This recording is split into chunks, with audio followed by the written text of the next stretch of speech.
Good morning friends. આજે આપણે જોઈશું ચેપ્ટર 8 ગેટિંગ રેડી માં જે પણ ફંક્શન્સ આપ્યા છે, ફંક્શન્સમાં એક્ટિવિટીઝ આપી છે, એ એક્ટિવિટીઝને આજે આપણે જોવાની છે. જુઓ F1 માં કન્વર્સેશન આપેલી છે કરસનભાઈ એન્ડ રેડિયો રિપોર્ટર. એક રેડિયો રિપોર્ટર અને કરસનભાઈ વચ્ચેનો જે પણ વાર્તાલાપ થાય છે એ આપણને અહીંયા બતાવવામાં આવી છે F1 ને. જુઓ, Karsanbhai is the oldest person in his village. Karsanbhai જે છે એ એમના ગામમાં મતલબ ઘણા ઉંમરના વૃદ્ધ માણસ છે, ઓલ્ડેસ્ટ પર્સન છે એના વિલેજના. He is 96 years old. સૌથી ઉંમરલાયક વ્યક્તિ છે, સૌથી વૃદ્ધ માણસ એ કરસનભાઈ છે અને એમની ઉંમર છે 96 years old. 96 વર્ષના છે. કેટલા? 96 years. A radio reporter is interviewing him. એક રેડિયો રિપોર્ટર એમનું ઇન્ટરવ્યુ લે છે. Role play this conversation in the class. તો આપણે આ રોલ પ્લે જોવાનો છે. ચાલો જોઈએ શું વાત આવી છે.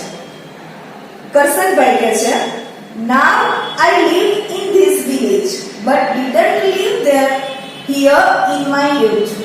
કે કરસનભાઈ કહે છે કે હમણાં હું મારા આ ગામમાં રહું છું, પણ જ્યારે હું યુવાન હતો ત્યારે હું મારા આ ગામમાં રહેતો નતો.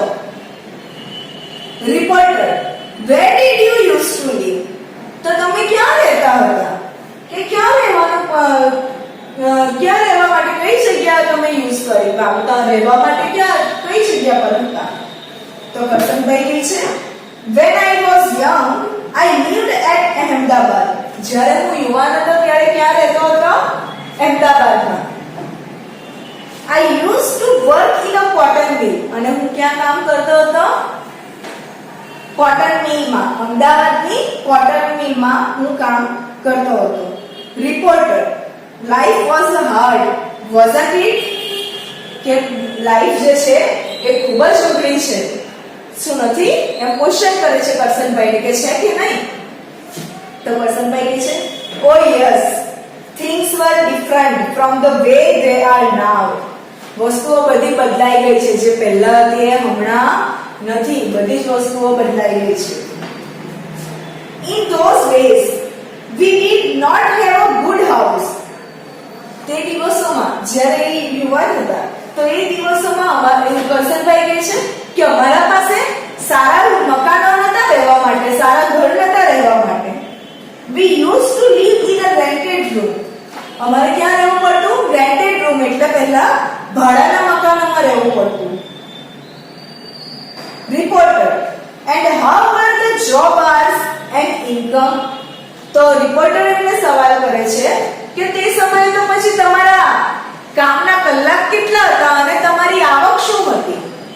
તો કરસનભાઈ કહે છે, we used to work for 8 hours a day. અમે કેટલું કામ કરતા હતા? 8 કલાકનું કામ કરતા હતા એક દિવસમાં. 8 કલાકનું કામ કરતા. and get only 5 rupees for a day's work. અને આખા દિવસના કામ દરમિયાન અમને એ કામનું મહેનતાણા પૈસા કેટલા મળતા? ફક્ત 5 રૂપિયા. આજે 5 રૂપિયાની કિંમત નાના બાળકને પણ નથી. Reporter, did your family support you? શું તમારી ફેમિલીએ તમને સપોર્ટ કરેલો ત્યારે? Karsanbhai, yes, they supported me a lot and sent me money after. તો શું કહે છે કે હા, મારી ફેમિલીએ મને ખૂબ જ સપોર્ટ કર્યો અને મને પૈસા પણ મોકલતા હતા પાછળથી. Reporter, why did you shift to the village? What's the reason of your healthy life? તો રિપોર્ટર ક્વેશ્ચન કરે છે કરસનભાઈને કે તમે અહેમદાબાદથી અહીંયા વિલેજમાં શિફ્ટ થઈ ગયા રહેવા માટે. એ કેમ શિફ્ટ થઈ ગયા? અને 96 વર્ષની ઉંમરે પણ તમારી આટલી હેલ્ધી, આટલી તંદુરસ્ત શરીર છે, તંદુરસ્ત છો તમે આટલી ઉંમરે પણ. એનું કારણ શું છે? તો જો કરસનભાઈ શું કહે છે, when the cotton mills were closed we decided to return to our farms. જ્યારે ત્યાં અમદાવાદમાં બધી કોટન મિલ્સ બંધ થઈ ગઈ તો પછી અમે લોકોએ પાછા પરત ફરવાનું નક્કી કરી લીધું. ક્યાં? જ્યાં અમારા ખેતર હતા, જ્યાં અમારું ગામ હતું, જ્યાં ખેતરો હતા, ત્યાં પાછું પરત આવવાનું નક્કી કરી લીધું. And the reason of my long and healthy life is my living in the village. શું કહે છે કરસનભાઈ? અને મારું લાંબુ જીવન, હમણાં સુધી 96 વર્ષની ઉંમરનું જીવન, અને reason of my healthy body, કે મારા શરીરનું તંદુરસ્ત રહેવું, એનું કારણ પણ શું છે?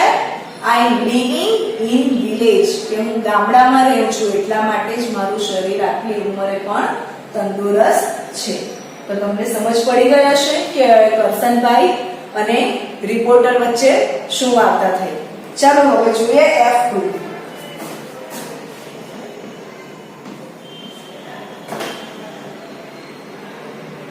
Select some renowned personalities.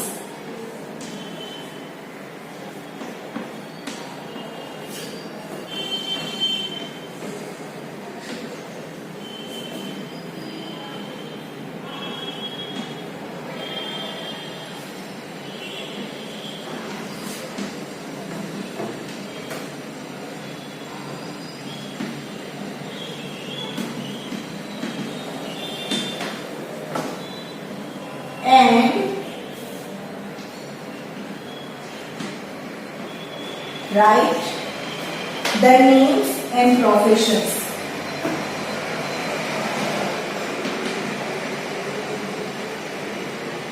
Names and professions.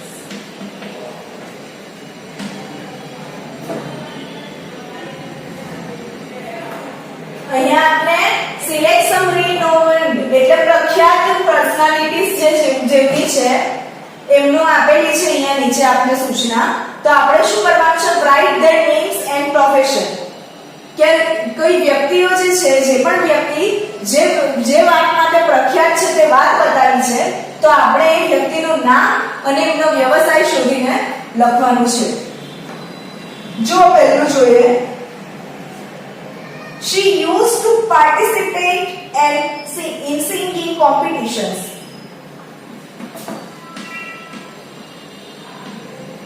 She used to participate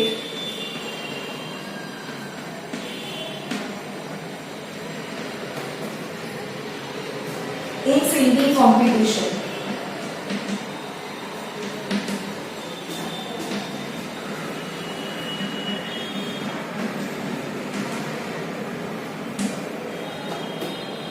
When she was a child,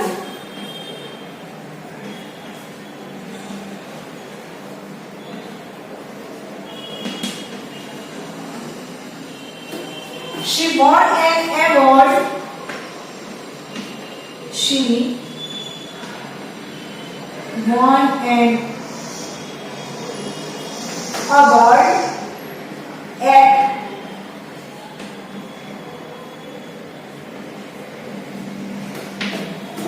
मेरी आवाज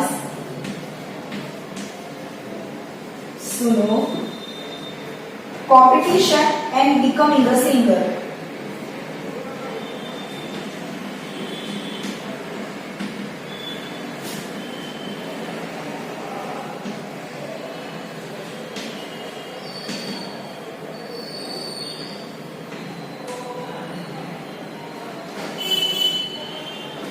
जो શું છે? She used to participate in singing. શું કરતી હતી? સિંગિંગ કોમ્પિટિશનમાં પાર્ટિસિપેટ કરતી હતી. When she was a child, જ્યારે બાળક હતી ત્યારથી સિંગિંગ કોમ્પિટિશનમાં પાર્ટિસિપેટ કરતી હતી. She won an award at મેરી આવાજ સુનો કોમ્પિટિશન. અને મેરી આવાજ સુનો કરીને કોમ્પિટિશન હતી, એમાં એને એવોર્ડ જીત્યો હતો અને બીકમિંગ અ સિંગર, અને શું બની ગઈ? સિંગર બની ગઈ. તો અહીંયા નેમ કોને મળ્યું હતું? કોને ખબર છે? મેરી આવાજ સુનોમાં કોને મળ્યો હતો એવોર્ડ? તો એ એવોર્ડ મળ્યો હતો આજની ફેમસ સિંગર સુનિધિ ચૌહાણને. અને એનું પ્રોફેશન શું છે? એનો વ્યવસાય શું છે? એક પ્લેબેક સિંગર છે. મૂવીમાં જે સોંગ આવતા હોય એ સોંગ કોણ ગાય છે? પ્લેબેક સિંગરો ગાય છે. તો તમને ખબર પડી ગઈ કે ફેમસ પર્સનાલિટી ધરાવતા વ્યક્તિઓની પર્સનાલિટી બતાવી છે અહીંયા, અને આપણે નેમ અને પ્રોફેશન લખવાનું છે. ચાલો જોઈએ ત્રીજું એક્ઝામ્પલ. હી ખાલી જગ્યા છે use +2 used to direct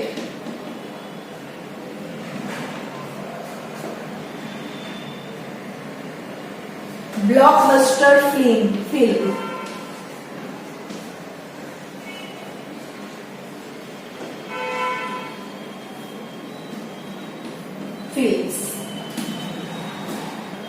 He launched many actors of Bollywood.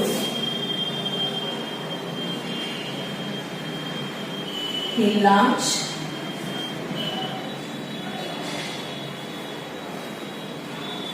many actors of Bollywood. અહીંયા આવી જશે used to direct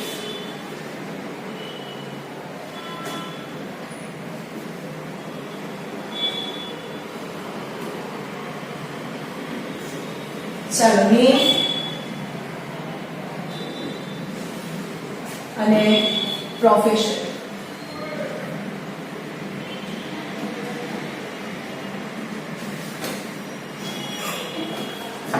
એ શું કરે છે?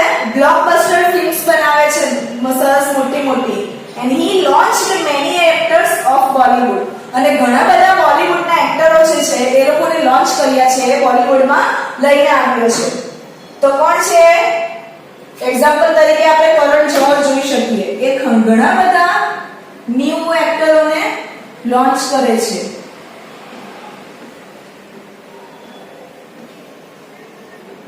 જેમ કે આલિયા ભટ્ટ છે, અનન્યા પાંડે, તારા સુતારિયા, આ લોકોને એને લોન્ચ કર્યા હતા. એનું પ્રોફેશન શું છે?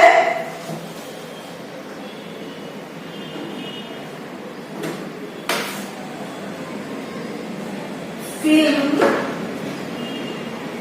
producer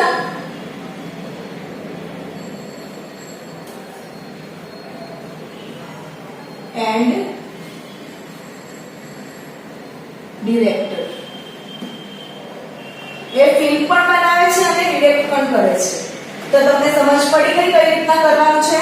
બાકીના જેટલા ફેમસ પર્સનને આપણે આપ્યા છે સેન્ટેન્સીસ, એવી રીતના તમારે એક્સરસાઇઝ કરી લાવવાની રહેશે F2 ની. નેક્સ્ટ એક્સરસાઇઝ આપણે નેક્સ્ટ વિડિયોમાં જોઈએ.